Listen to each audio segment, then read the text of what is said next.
நாள் கழிச்சு இத்தனை மேசம் கட்டி எங்கே போகிறோம்.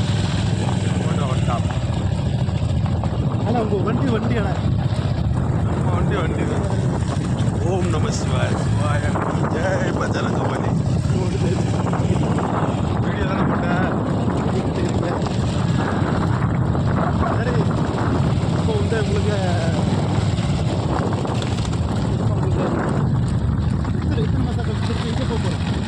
வருஷ கணக்கில் இங்கே இல்லை கரெக்டாக போகிறோம். ஒரு 6 மாதம் எடுக்கும்போது கடை போட்டுருக்கு. ஆமாம் 6 மாதம் ஆச்சு. எப்போ வரும்னா சிவராத்திரி அன்னைக்கே வரும். ஆமாம் சிவராத்திரி அன்னைக்கு வர முடியாது. ஏன் முன்னாடி வரும். ஒரு நாள் முன்னாடி ஒரு நாள் கழிச்சு கூட வரும். அந்த டைமில் கண்டிப்பாக வரும். அதுக்கு இங்கே வரும் ஜடா தீர்த்தம். ஜடாய் தீர்த்தம் ஓம் நம சிவாய். கண்டிப்பாக வச்சுருவோம். கற்பனைங்க